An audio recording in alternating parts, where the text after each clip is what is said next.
Today's the law of empowerment as well as the law of the big picture. And actually it's the law of the picture, but John Maxwell's first book is the law of the big picture. So the law of the big picture is kind of fixed in my mind. When I was reading the law of the picture, it's, he's kind of changed it up a little bit and it's different, but that's okay. So those are the laws that we're going to cover today and then discuss those laws. And Diane and I are going to play off each other, and you can interrupt me at any given moment, Diane. But we're excited to be able to share these with you today. And guys, it's helping me. I mean, I'm sure Diane feels the same way. As we read this, and I know it's helping Diane too, because when we read this and we discuss the chapters together, we're growing. Because we're seeing weak spots in our own life. We're seeing things that, oh, we can do this, we can do better at this. I even have seen, I haven't talked to Diane about this yet, but these two chapters reveal weak spots in my leadership that I'm going to come back with when I get time after class today and talk to Diane about some things we need to do that are going to help us to help the team. And so we're teaching you, but we're not perfect either. We're growing from this. Like we're literally, so if we're growing, we're hoping you're growing too, because it's really is profound just reading these chapters. But on the law of empowerment, and this, I just want to share with you before Diane does about the law of empowerment that I don't believe there's any better business model that you can find to exercise the law of empowerment more than direct selling. Because what we've done is we've created a model to build teams of teams where at first you're not the leader. You're working with your support team to learn so that you can grasp the concepts and grasp the verbiage and grasp the styles and be able to implement those things. So you're learning from your leaders, but then you're giving all of the tool, you're being given all of the tools, all of the systems, all of the materials, everything's there, all the slides, everything's there. So for everything you've learned, you can duplicate. It's really about making a disciple. You can duplicate and go implement that with your team as well on any level. I'll give an example. When I saw, I think it was Dot, and I don't want to put my foot in my mouth, but Jim and Christy Ball are doing a meeting in Arkansas, Little Rock, Arkansas, in a week or so. And they're not senior presidential directors yet, but they took, because of empowerment, they've got a meeting booked in Arkansas and put a graphic together. And I was sent that graphic and it's like, hey, can you post this? Well, that's because they feel empowered. They know that they know the system. They know how to do it. They've seen it. They've seen meetings. They go, hey, we can do a meeting. Let's go to Little Rock and do a meeting for our team. That's empowerment. And that's what I love about this business, because you too, no one has to tell you, hey, really, or no one should be telling you can or cannot do this. No, you can't do that. Don't do that. You can't. Oh, it's only for SPDs. Only we can do that. No, you are an independent contractor and you have the ability to implement these systems and use these tools and all the materials to be empowered to go create your army and build your army. And so that's what I love about this business. And I've always loved about this business to be able to say, you don't have a boss. And I've loved for 28 years, and Diane has too, to be able to tell people, we don't own you. We own nobody. And we can't tell you what to do because we're not your boss, and you didn't get anything to get a boss. You got in this to have leadership from a godly perspective and a loving perspective and from a perspective of honor and integrity to be able to lead you to where you can grow to do this on your own, and then you launch yourself. No one has to tell you, hey, you can launch now. No, you can launch yourself, and on any level of leadership that you want to, because you don't need a rank to lead. You don't need a title to lead, and you don't need a certain amount of money to lead. You just need some experience, and you need some confidence, and you need the heart and the desire to go out and duplicate that thing. Diane? Yeah, I agree. When I think about the law of empowerment, there's no doubt that my mind goes straight to, how this is an absolute in our business. You know, it has to be done or you won't see duplication happen. It's an absolute reality.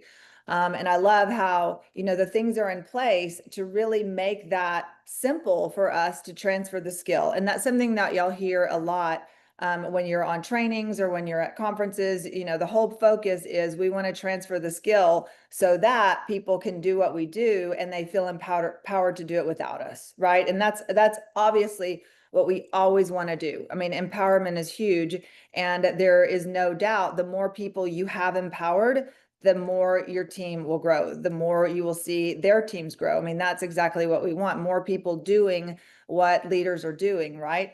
But here's one thing to think about is, you know, only secure leaders are going to give away power.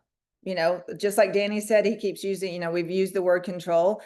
You know, if you feel like you need to do it and you're unwilling to release it, then you need to, you know, really start thinking about how can I shift my mindset so I'm secure in not only myself, but what I'm transferring to my team so that they feel confident in what they're doing, because that's really, really important. It's not just watch me do it. Like, I mean, you really do want to, like, sometimes it's about slowing down long enough so that they're catching what you're doing, that you are, you know, taking time to walk them through it. And it really is a, you know, I'm going to see you do it so that I can do the same thing, right? So you've got to be, there's no doubt that you've got to be doing it so that you can empower others. So that's just an ownership thing. Duplication only happens when you release others to lead. And that's really what we want to encourage. Now, people release others. I mean, people respond according to what others do. So again, it goes back to, am I being seen as a leader so that my team will also do the same? Because the duplication will happen according to what we do. And so just paying attention to yourself also. Remember, the number one thing is we're focused on us, right? The more we grow, the better we are, the better we are for our team. So, you know, first and foremost, we focus, and the better we become, the more we can help our team become better too. So, you know, recognize and celebrate small wins, because, you know, the more people feel confident because you're bringing confidence to them, you know, that feels empowering. Wow, you did a great job there. Wow, I love the way you shared your story. Wow, I love, you know, just so really encouraging people along the way so that you're also encouraging them to feel confident so that they feel empowered. Because you got to remember, a lot of people, this is hard for them because they're thinking they have a hard time thinking confident in themselves, right? Like, how could I be empowered? I'm not this or not that, or I don't sound like that, or I don't, you know, respond like that, or whatever. You've got to make sure that as a leader, you're really encouraging them forward and using your words to celebrate and to, you know, just really, you know, love on them in a way that you're speaking life over them. So again, it's another way to really do some great things there. And then, you know, transfer the skill quickly so you release them. You know, you're releasing control. That's why, like that's like what we always do, like onboardings, right? You know, we want to do an onboarding so people know the system, they understand the system, because otherwise, you know, school can be a lot when somebody looks at it at firsthand. I want to stop long enough and really walk them through what school looks like so that they can feel confident in using it, because the more confident they feel, the more empowered they feel to do it themselves, instead of you asking, you know, them asking you the question and then you getting it for them and sending it them their way. Like, remember, it's your job to direct them so that, you know, it gives them the control they need so they can do it without you, right? Because partners in your partners in business, but it doesn't mean that you are, like, you know, you're always doing their DMO, right? We want them to be able to do their own daily method of operation, even though you are partners in business, and they can call on you at any time. And that's what is so cool about the way this works, and how powerful it is, because I love when you start seeing people doing it themselves, and, you know, whether they're, you know, selling the patch themselves, they're getting people signed up themselves, and maybe they're just, their next step with you is just, hey, I got a new teammate. They're super excited. I wanted to introduce you guys so that y'all have each other's number, like, where they're starting to go through the process of success on their own. And since this is a simple business, Um, it's easy to be done, but at the same time, are we slowing down to help them speed up? And that's just, what leaders will start to realize where they need to do that differently. You're on mute. So what I like to say in regards to empowerment, I want to talk about Mark Delgado, for example, our senior presidential director here in the Dallas-Fort Worth area. When Mark got involved, Mark had never had any kind of really great success in direct sales at all. He had success in his businesses because he was he owned two businesses, a roofing company and an insulation company. But when he started, and he started coming with us, he did a couple of living room things and wanted me and Diane to come do the living room meetings for him.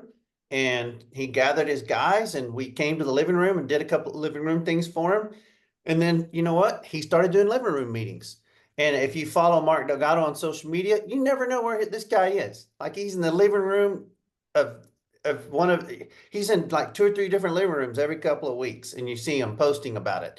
And he's just getting it done because he was empowered. He got it modeled and then he went and did it. And that's what I love about this business is it really is about discipleship. You get a sponsor and you get your support team, and your support team does 3 ways for you. So you learn. They do private Zooms for you, and next thing you know, you're empowered to do those.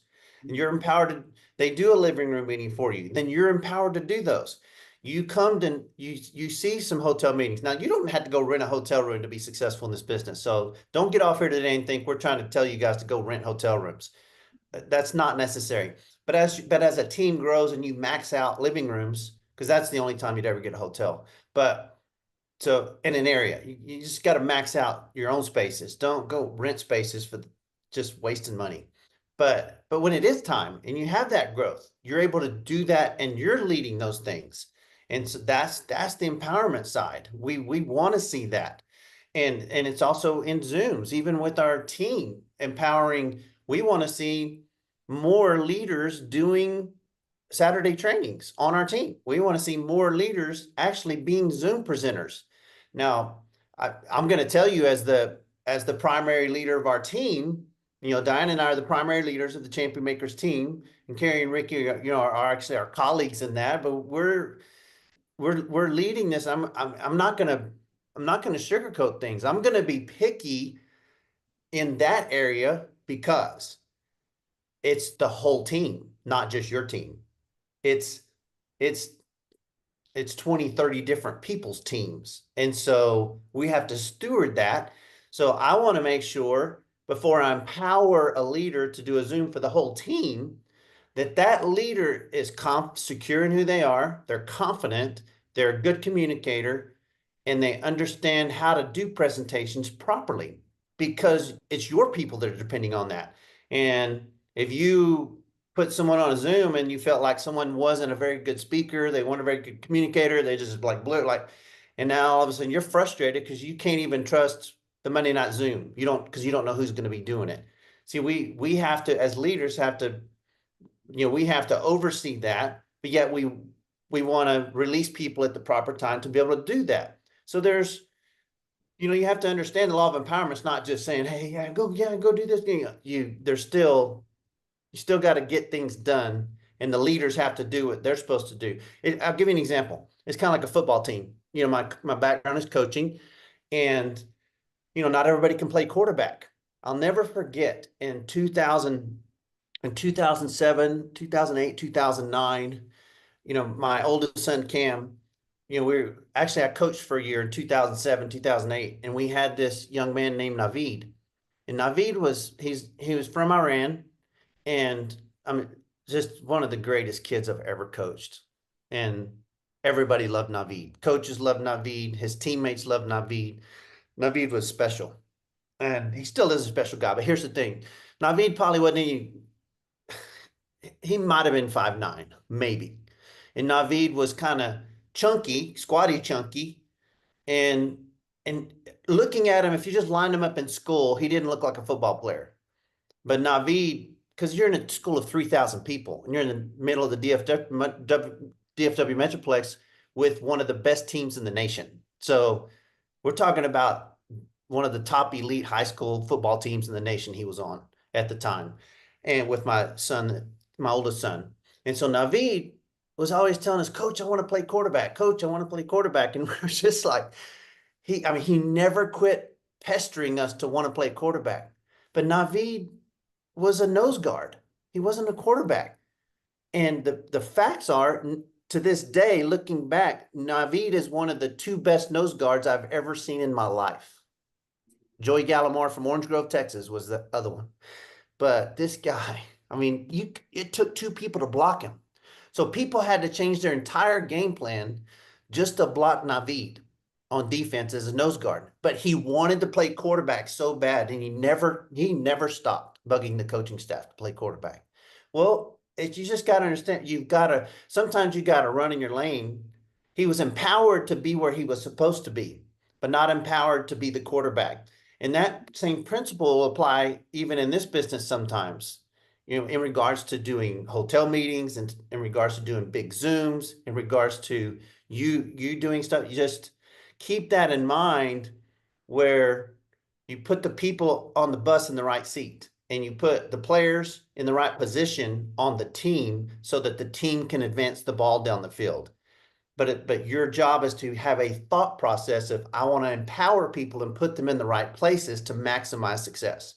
Any last thoughts on that? Yeah, yeah, just some last thoughts. When we're talking about this, some of the things we're using are some of the things that you see being done.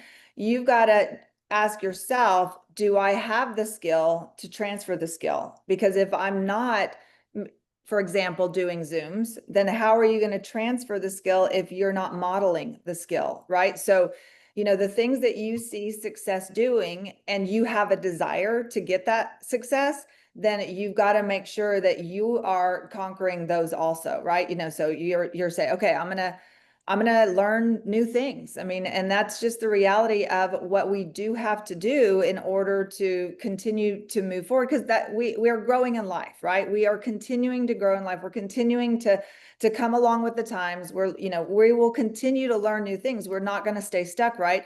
So, stopping long enough and just being real with yourself. What are the skills that I need to learn so that I can do a better job at transferring it so that others feel empowered? Because you want to make sure that you're doing your part as a leader. Again, if you have the desire to accomplish big things here, this all comes down to your goals. We're not going to tell you to do anything, but if you feel stuck and you feel like you're not moving fast enough, these are some questions you can start asking yourself. Another is, in your group, who on your team could step it up more? Maybe somebody that you feel like you need to encourage and empower more instead of continuing to do it for them.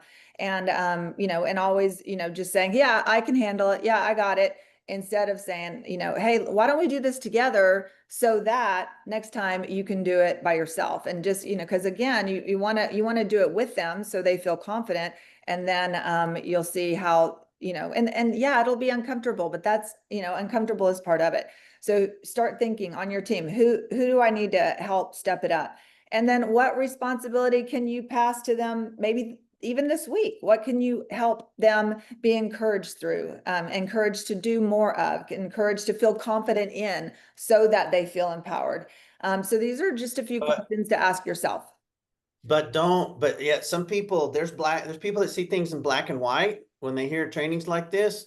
And because we've even heard through our organization complaints, not very minimal, but sometimes where there's a leader that starts giving their team assignments. Like, I need you to do this. I need you to do this. And first, you're not their boss. And so I don't need to be giving you assignments. I don't need you to go do this, and this for me so that the team can go forward. So there's where you always have to keep a fine balance and never, ever forget, as a leader, you are no one's boss. As a leader, you own no one. As a leader, you don't give directives necessarily. You paint vision, which we'll get to the law of the big picture. You appeal to people. You appeal to their hearts. You appeal to their mind and their heart, and you instill belief and inspiration in them. Not just get, because this is not corporate America. they're not exchanging hours for dollars. You're not writing the last check. And so you're not just telling them what to do. But Diane, I'm not correcting Diane. I'm adding context to what she was saying right there. So we're about to move on to the law of the big picture. But let me leave you with a couple of thoughts on the law of empowerment. I wish I could, I had to go back to the greatest leader that ever walked the face of the earth, Jesus Christ. It's inarguable. He was, and it's factual that he was the greatest leader that ever walked the face of the earth. He built the largest army that still exists today, the volunteer army of believers that still exists 2000 and something years later. Well, how did it happen? Well, two major things. One, he instilled belief. Okay, so as a leader, you want to instill belief, and then you want to release that power that you have to others, and that's what he did. He instilled belief. He gathered disciples. He discipled them. He trained them. He taught them everything that he knew. Then he released them and gave them power, and then he gave them correction when necessary, and then he released them again, and then then it grew because he said, "Go and do the same thing. You go in twos and do the same thing." So there's your law. The best example of empowerment is when you actually read the scriptures and you study the life of Jesus and you study how he lived and how he made his disciples. There's where you get the gist of really the law of empowerment. Let's move on to the law of the big picture, and we'll wrap this up and open up for discussion.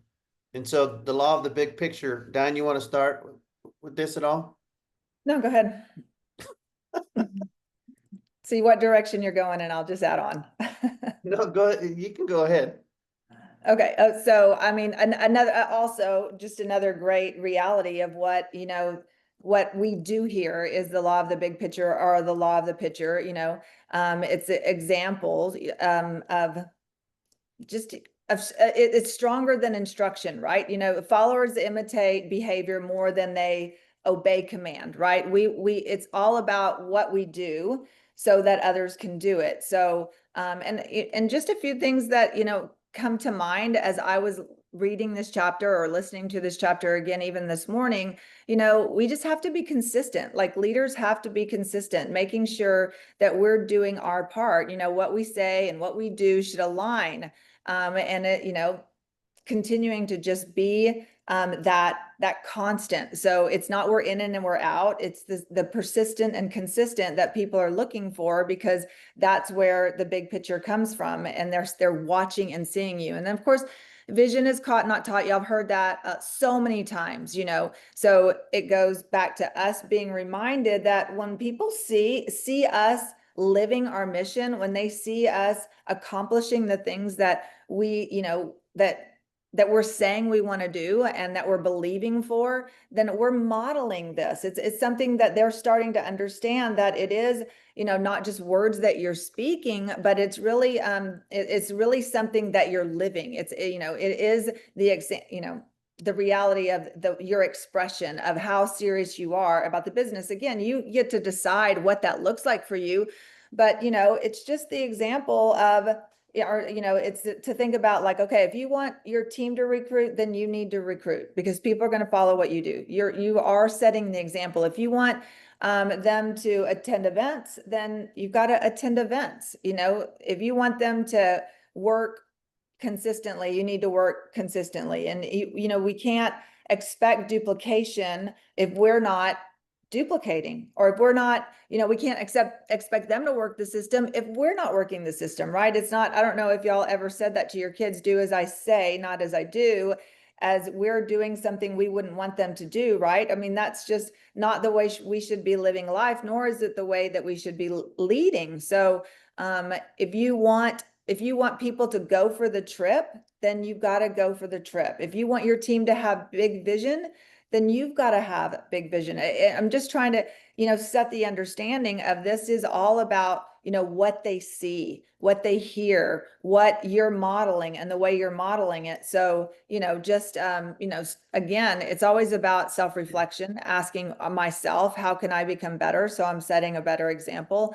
But, I think that's a great way to just, understand the reality of, this isn't hard. It's just people are going to pay attention to what you do, and they're going to do the same. Yeah, guys, no one's gonna walk into Walmart and buy a puzzle that doesn't have a picture on the front of the box. So this is like our life. Your life can be a box of pieces of the puzzle that are all mixed up, and no one can figure out where you stand. No one can figure out what your mission is. No one can figure out what your vision is. No one can figure out what the plan is because they haven't seen the picture. Yeah. So here's what I want you to think of today is you are the front of the box, Mhm. because that's when you go into Walmart, that's what you buy, and that's what your kid wants. They go, oh, mom, dad, I want this picture. I want this puzzle. Can I have this puzzle? And and it and you take that home and you put it together. I know puzzles aren't as popular as they used to be, but it's the reality. This is putting the pieces of life's puzzle together. You can't put a puzzle together unless you know what the picture looks like. And I love John Maxwell's teaching on this, that you are the picture. And you got to make the picture come alive, because now the people that you're with are going to start putting the pieces of the puzzle together because you are the model.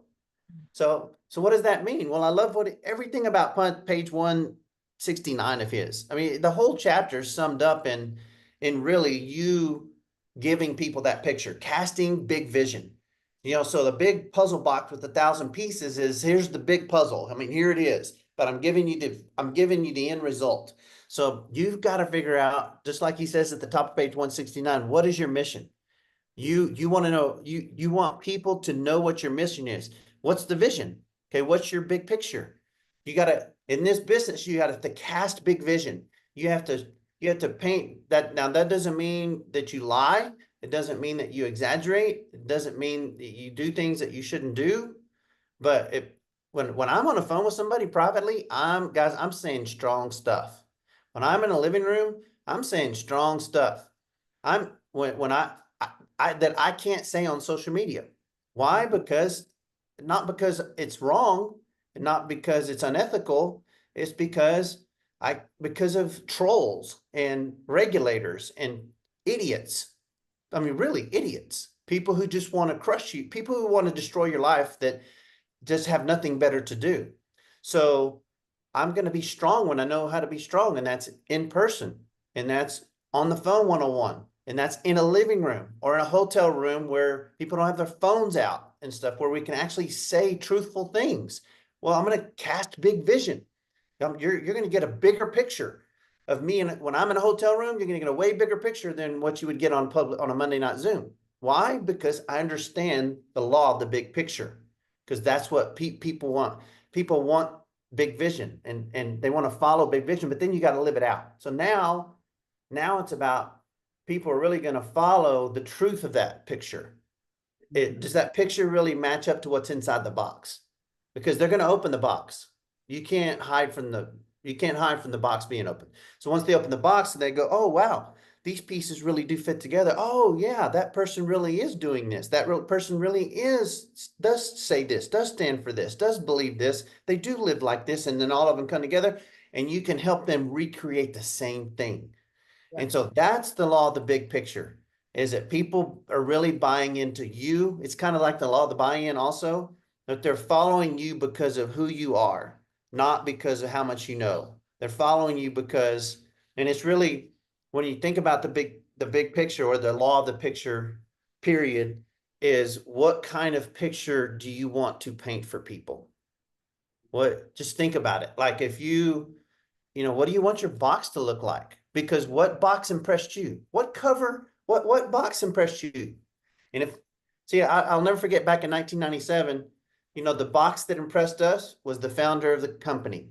We got some products down our throat, and it's like, okay, we're going to change the world. We're going to make money. There's a compensation plan. But as far as being in for the long haul, and the thing that convicted us, inspired us, was one man. It was one man. And it was the way he dressed. It was the way he stood. It was the way he carried, his big chest was sticking out. It was the way he talked. It's the way he painted vision. It was the way his hygiene was. It was the way he spoke. It was the way he loved people and encouraged people. And so we got this picture. So we started trying to emulate that. And of course, Diane did the same thing from the top female leader in the company. It was the same exact process for her. And so we emulated that. And that's, to me, that says a lot about the law of the picture. Di, any last Yeah, comments on that? I mean, you actually took the words right out of my mouth when you said it's like, what picture are you painting? Because we got to understand that this starts from the very beginning that we're talking to people, right? Because obviously, if we're not coming across with a picture that is exciting to somebody, then people don't realize really what we have, right? So, I mean, what picture are we painting when we're talking about our product? What picture are we painting when we're talking about our opportunity? Because this really comes down to, what's happening within your organization. Because if you're not painting something that's exciting for others to look at, then needless to say, you're not going to have the following that you desire. You're not going to have the people saying, yes, I want on that patch. Yes, I want to join this business. Yes, I want to share it with others, because we really are, we are the messenger, right? And we have a very, very strong message. And I've heard us say this so many times, but we're going to keep saying it. A strong message demands a strong messenger. We can truly take a strong message and make it sound weak because we are weak. Our words are weak. Our choices of the way that we're sharing something is weak. So we can have something so profound, but somebody can absolutely not understand or not be encouraged or not be excited about this technology that's literally changing lives, and they're looking the other direction because we didn't come across with strength. And so, that's just something that we have to stop and realize, what kind of picture are we painting for people? And then, of course, like Danny said, then we have to back it up, right? Then we bring it all together, and they'll continue to see all of that unfold. So again, just it's all self-evaluation. How can we become better as people, as we become better as somebody in this law, where we're painting better pictures and we're also, modeling it, then the rest of your team will get better too.